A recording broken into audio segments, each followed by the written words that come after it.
work mainly on catalysis. So we work previously, a long time ago, also on water, catalysis in water.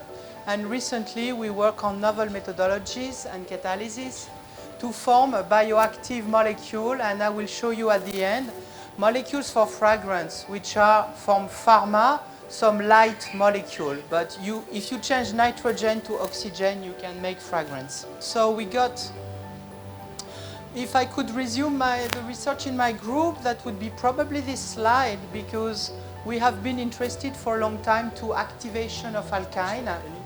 Sorry. Okay. Well, activation of alkyne with metals, and different metals from palladium to more recently gold catalysis. So the activation of the alkyne leads to a complex that can be electrophilic and adds nucleophile on this derivative. Then you have a proto-demethylation that leads to an alkane.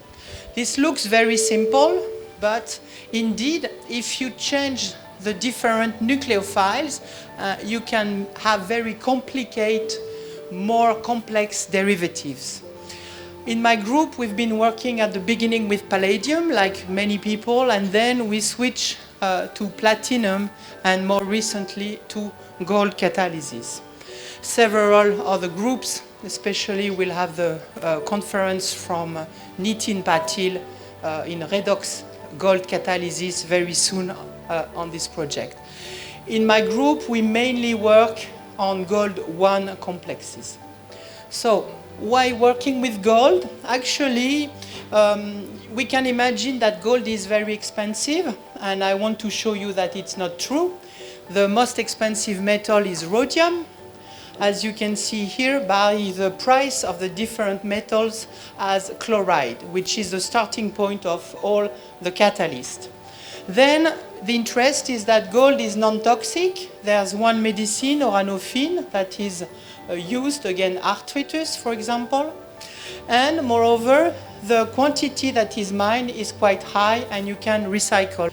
So we've been using gold since a long time, since around 2000. We were pioneered in my group to do that, working and showing for the first time that diols could be cyclized, and this has been used by several groups after big American groups and other groups to make total synthesis. Then we also prepared some lactones under homogeneous and heterogeneous catalysis. Also, we did recently junipiranol, which can be used against diabetes, and we have also worked on different aldehyde-in derivatives. The formation of heterocyclic molecules is really a big concern in my group, and the reason mainly is that when you are using, for example, an aniline, you can have much more complex derivatives. You can increase dramatically the complexity of the molecule that you are forming in the presence of gold and in the presence of a multiple nucleophile in the media. So we've been interested in some limitation process, especially we've been interested in enantioselective process that have been never disclosed for some molecules. And we've been interested in the reactivity of different components. Why do I say that? Because in pharma companies, in fact, people are interested to escape from flat land.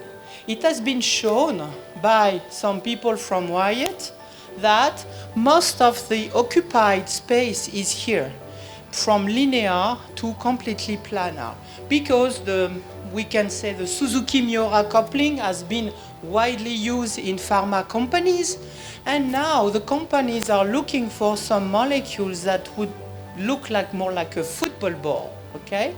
And they have shown that some molecules increasing the sp3 number of carbons and increasing the chiral compounds, you can have really a new diversity in this part. So I've been working with some pharma companies to be able to prepare some compounds, like I showed you before, the junipiranol, but some other derivatives targeting to escape from flatland. So today I will show you two parts. One part on heterocyclic molecules that can be used after for pharma, and I wanted to show you something a little bit different, going from nitrogen to oxygen derivatives, so light compounds that are used for fragrances. We entered in this project to form some new derivatives by using some indoles. Indoles are very important in pharmaceutical companies, and we wanted to show how we can make cycle and control chirality. That's what we have done previously, using these heteroisomeric gold complexes. But during this optimization, we observed a new rearrangement where the aldehyde-ine derivatives leads to this carbocyclic derivative with a methoxy that is functionalized. This reaction was interesting, but the yield was quite low. And we were quite interested in the mechanism of this reaction. So we looked, and some people have already described, especially the group of Ariti, that some enol ether can recyclized to form a carbocationic derivative and form a carbon cyclic compound. This was quite original in terms of selectivity with the indoles, but then the yield was quite poor. So we wondered, and after several attempts, we wondered if we could change this part and get to another aldehyde-ine derivative. In the meantime, we were working with these naphthyl aldehyde-ine derivatives, and Professor Grela has described that, and we have shown that you can obtain this compound, but you see with no chirality control. We were interested in this, and we thought, can we launch a new program for formation of this type of compound that could rearrange thanks to the rearrangement that we had previously observed. This was the case. If you want to make a rearrangement, you may need a Lewis acid complex derivative. So we have optimized the reaction conditions. I'm not going to spend time on that. So we showed that you can use this gold complex and methylindole as a derivative, and we observed 85% yield, isolated yield. The student found that the purification on silica led to the compound, but we thought that maybe we could use something like a strong hydrogen donor bond properties, solvent, I mean, and then we tried to use HFIP, which is considered recently or the last 10 years as a magical solvent. And indeed, in the presence of gold, it has been shown by some authors like Steve Nolan that you have an interaction with the gold and with this solvent. So we found that we obtain very nice yield, 85%, and in very short time. The mechanism of this reaction was studied, deeply studied in the group. We showed that this is known, activation of the alkyne, cyclization to form this oxonium, then addition of the nucleophile, proto-demethylation leads to this derivative. We could obtain it as 79%. This is without HFIP, so no rearrangement. If you had HFIP, then you can make the rearrangement. Is this rearrangement catalyzed by gold? The answer is no, because if you use only gold, you have 0% conversion. Then we used only HFIP, so the Lewis acid. We observed some conversion, but low yield. And as you can see here, when we use the gold plus HFIP, we really obtain a very high yield. We therefore propose that the reaction could go this way. After the formation of the good compound, we have an activation leading to the opening of the enol ether, leading to a carbocationic species that is helped by gold and HFIP. And then turning around, you have another, this time, a carbon-carbon bond formation leading to this cyclic molecule. Is it something general? Indeed, we obtain different good scope of the aryl derivative. We can have some estron pharma, we can have some boron derivatives, we can have some bromo derivatives, so it's fully compatible after with for further coupling reactions. The only limitation that we observed is the formation, the problem of the alkyl derivatives. Another point that I didn't say is the diastereoselectivity of the reaction. Indeed, we observed that we obtain generally a 1-to-1 mixture, except in some cases, like for example this one. So it was quite problematic because then you need to purify, it costs money, energy, and everything. So oh yes, I forgot to say that we also use some other nucleophile, like indoles, substituted indoles, trimethoxy derivatives. So here you have good precursor for pharmaceutical compound. So we wondered, so we had a 1-to-1 mixture of diastereoisomer, and in fact we wondered, can we do the isomerization? We found that very simple conditions in the presence of KOH in a diethylene glycol. With heating, we observed a fully transformation of the syn derivative to the trans derivative. So we have a full epimerization of the system, leading to the most stabilized derivative. Another question was to try to have a sustainability and to try to have a green chemistry concept. Can we do that in a sequential pot? Indeed, we can do the reaction at room temperature in HFIP, and we can have an isomerization of to get to the trans derivative. Currently, we are working on the asymmetric version of this transformation. So we could have this part very nicely. We also wondered, we wanted to keep on heterocyclic derivatives, so we wondered, can we use some other nitrogen derivatives? Indeed, we worked with the pyrrole derivatives. We recently published that in Organic Letters as a special issue, so I'm not going to, because of time, I'm not spending time on that. And similarly, we could introduce some aromatic, and we could nicely observe the formation of the cyclic derivative and the rearrangement. I want to present you something else that we have done recently on heterocyclic molecule, and we have used the precursor to do CH activation. We have been interested in the Prince type reaction. The Prince reaction is a reaction that is used in industry for a long time. It's the reaction between an alkane and an aldehyde leading to these derivatives in the presence of acid. It has been pioneered in the presence of gold by Echavaren, Toast, and Elmschen in around 2000 and 2007. I found this molecule very interesting in terms of escaping from flatland, because there's a cyclopropane that can react after, and there was at that time, when we started, no asymmetric catalysis to form this derivative.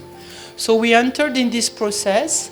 It took us a long time. It took us 10 years to find the good conditions to have some enantiomeric excess. Very long time. A lot of students worked on that.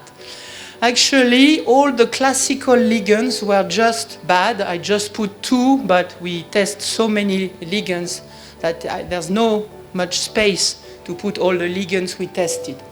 Indeed, we found very nicely that phosphonate derived from tadol complexes were quite nice, and we obtained 50% enantiomeric excess.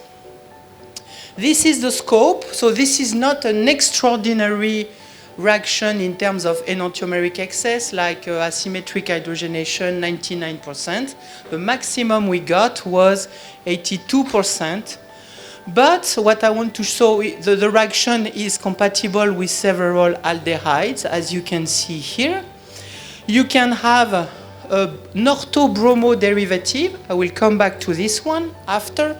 And we can have different groups here on the tether that can be carbon or mainly carbon tether derivative.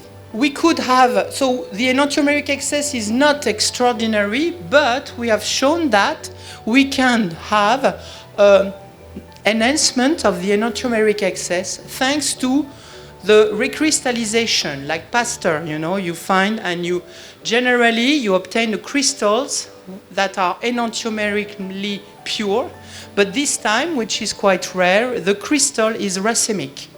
And we get the enantiopure compound from the filtrate, okay? Which is quite different than what you expect.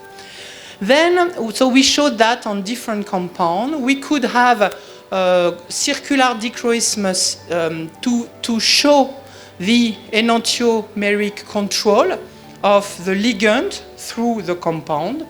And we also studied with DFT calculation the mechanism of the reaction. So I'd like to come back to this because we found by modeling and by, I would say, X-ray analysis that this bromide was very close to the CH of the cyclopropane. And it was something that, as a valorization and as once again increasing the diversity of the molecule, we were interested in reacting this bromide with the CH. To the best of our knowledge, there was two precedents. One from the group of Shuto, who had a group to control the activation of this CH as intermolecular, and one group from Kramer on very simple compounds, I would say, where there's no poly substitution like this one, only a mono substitution. He showed that you could have a CH activation on this. So the student worked on that very deeply and to find the conditions. The conditions were adapted from Fagnou, a very famous chemist, past chemist who worked on that, and we found very nicely, and we had the X-ray analysis, that we have a nice CH activation leading to this multipolycyclic, very dense compound that we used after for derivatization. We had to prepare several compounds thanks to the gold catalyzed Prince reaction, so one catalytic system. And then, having this in hand, we could indeed prepare several compounds with electron donating, electron withdrawing groups, and different heteroaromatic compounds. We also showed that if you start from a chiral compound, you have a full transfer of the chirality. Okay, so for the last minutes I have, I don't know the time at all. It's okay, nobody knows. So now I'd like to show you very shortly before the break that starting from nitrogen, starting from pharma company, I've been working with a pharmaceutical company since more than 20 years, but then moving to the south of France, in Grasse, there are a lot of companies who are doing fragrances, and indeed they ask you to prepare some compounds that are much lighter than the nitrogen ones. So how do we prepare that? Very shortly, how do you prepare a fragrance? You can start from, I'm sure in India, a lot of natural compound that you extract from plants, from flowers. You have beautiful flowers that I saw in Bhopal. So you can make a lot of extraction, very beautiful, to make, this is a rose essential oil, for example. Then you can start from natural identical synthetic molecules. So this is some molecules that you can extract, but the extraction is very expensive, so you need to prepare this type of molecules, benzyl acetate, edione, and you have fully synthetic molecules that you discover by generally hazard or not. One example is the calone. So what I particularly like in this project is, if you know Ernest Beau, he discovered the Chanel 5. And in fact, he said that the new compounds are in the hand of the chemists. So now we need to find not new odors, but odors that remind something, you know. In India, sometimes you eat something and you close your eyes, and I was saying to Nitin, and you feel that you are in India and you're so happy. So this is the fact, what we call the Proust Madeleine about that. Because you know that you are somewhere, and when you smell, the odors is the same. So you need volatility for your compound. You need a compound that has hydrophilic, hydrophobic part. What I liked on this project is the same. It's very similar to pharma, because in fact the asymmetric part can be very different. One example is carvone, another example is limonene, where the enantiomers have different odors. As pharma, you have enantiomers that have completely different properties. So, and I have to say, when I started this project, I was not so aware of regulation that you have in pharma too. Here you have this Lyral molecule that is completely banned, but it was used in more than 80% of the cosmetics everywhere in the world. So the flavors and fragrances have to find solution about that. I've been interested in this type of molecule with oxygen instead of nitrogen, and one reason was that in my group we were the first to propose an asymmetric synthesis of this bicyclic compound with oxygen and with nitrogen. Indeed, we could put a lot of groups, heavy groups, aromatic groups, and we decided to work on that with an industrial company in Grasse. And in fact, what we showed, and it was quite long to optimize this, we showed that now the challenge was the non-aromatic substituent, because now you need to prepare some molecules that are very light, which is problematic for the synthesis, for the following the reaction, for the analysis of the reaction, for the isolation of the compounds. We did a lot of screening, and we found that the best condition was gold, sodium barf at 2 mol% in toluene. We prepared several groups. We changed, the easy point is that the starting material are very easy to prepare, which is good because you don't want to spend 2 or 3 months to prepare one compound and then it fails, you know, or it doesn't smell anything. So we prepared different compounds. As you can see, N-butyl, methyl, you have some fruity pear to phyliter kerosene odor. And then when you change the groups, you can have a green nut marine odor. We were allowed to have one phenyl group, and it was really nice because it's a fruity passion fruit odor. It's difficult to predict. We prepared, I'm just showing what I'm allowed to show you and what we have published. Some are not published, but I'm allowed to show that. And the difficulty is the prediction of the odor of this. The same thing with pharma. What was also interesting is that we discovered by chance that the starting material have also some odors. And this was completely unexpected, okay? So we found that starting material like that, or with ethyl group, you can have a floral rose odor. Here you have a spicy odor also at the end, because with the odor you have the head, you have the middle, and then you have the queue. So depending on the time you are smelling, you have different odors. And we tried to find some analogy between the starting material and the product. In fact, it's not possible for the moment. You can have something that smells metallic and then smells green and pear. or you can have something smells fire lighter like this one, and then you have a grapefruit, fruity passion derivative. So once again, we still have a lot of work to do to find the possibility to understand why this odor and what interaction you have. I want to show you this because we always want to have some green process.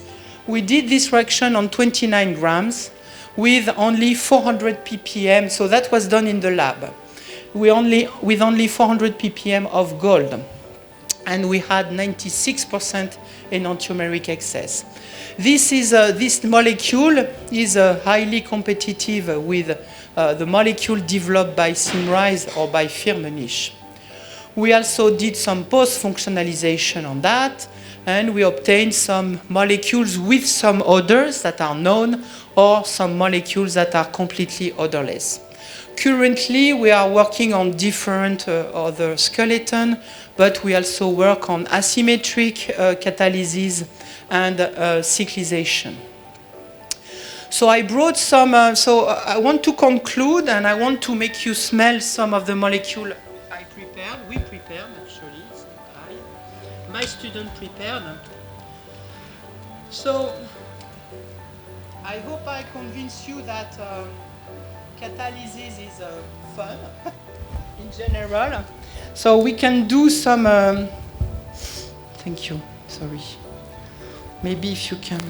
So catalysis is quite fun, and indeed we can prepare some derivatives for pharma, but indeed we can also, have, so what I want to tell you here is not a mixture, it's only a unique molecule that you can smell, and you will be able to smell it during the time, during the coffee break or the tea break. You can see that it will change in time. And this is a very, very dilute molecule. So you have only like, let's say 10% in dimethyl glycol. Okay. So I want to thank, of course, I want to thank my group. So my collaborator, Sandra Olivero, Sophie Martini, and a new collaborator, Romain Melot. The PhD students who have worked on that, you saw their names all around. Master students who are coming. I have a lot of students from different countries and very international group. I'm very happy of that, and I will be happy to welcome some Indians in the group. Nice is a nice place. Follow us on Blue Sky now. And I thank the university. So I have, at the Université Côte d'Azur, we are one of the 20th university in France with the IDEX, so the Initiative of Excellence. And therefore, we can have some nice collaboration together. And thank you again for your kind attention. Thank you very much, Véronique, for this very nice talk. So it's now time for discussion. If you have any questions. Yeah. It's a nice lecture. Thank you. When say a new molecule we prepared, if you have any fragrance and smell, but what about this physiological nature with our body, or whether no? What about those properties? These properties are generally studied after. Like for the moment, not this one, but we have some molecules that are used in some mixtures to see the odor. Then after, they study, especially like Liral, they study the problem of allergy on the skin. Yes, yes. Exactly. So we know that from structure with cyclopropene, for example, this is a cyclopropene. From cyclopropene, we know that it's non-toxic. Okay. We know that the aniline, you're right, because the aniline are very interesting because it's cheap to prepare that. The problem of the alkyne is that it's very allergisant. So it will give some allergy. So the perfumers know that they won't be able to go further on that. And after the interaction with different GPR is studied, each company has its own personal and private way of working on that. Exactly. So that's why it's hard to... Minimum, how many years will it take to come out all the physiological conditions on human body with this? For a molecule, we can expect more than, I would say, 5 years. Yeah. Thank you. Thank you. Any other question?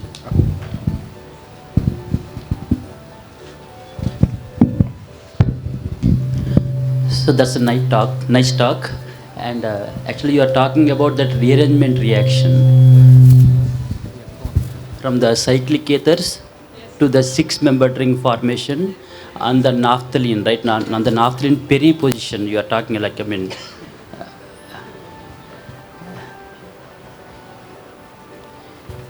so yes, I mean, a little bit more back, yeah.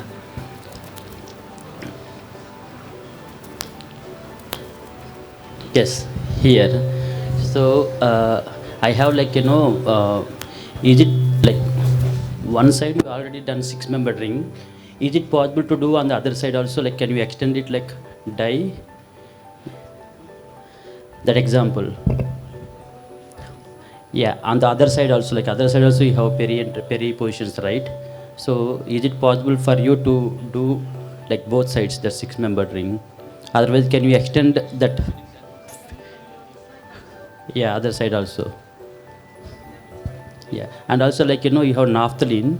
Can you go to like perilene system and try like whether it works? Yeah, perilene. Yeah.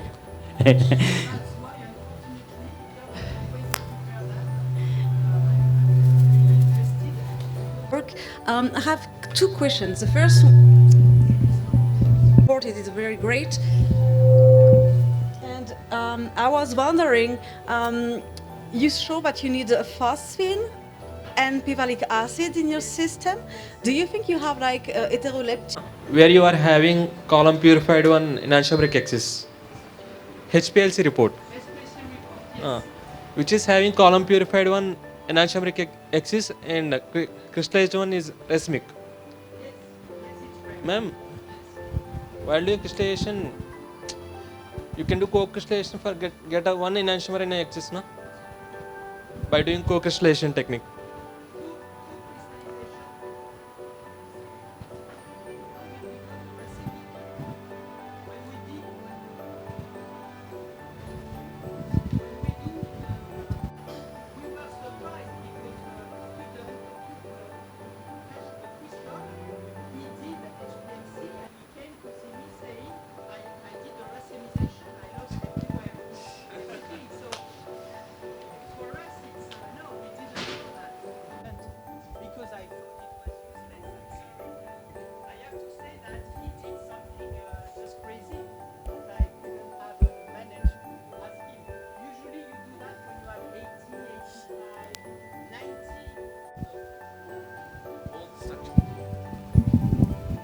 You have kept the both are same enantiomers. Maybe you have to get the... Yeah. Yeah, but the thing is that it's diastereoselective. Interaction is only one diastereoisomer. Long live India and France friendship.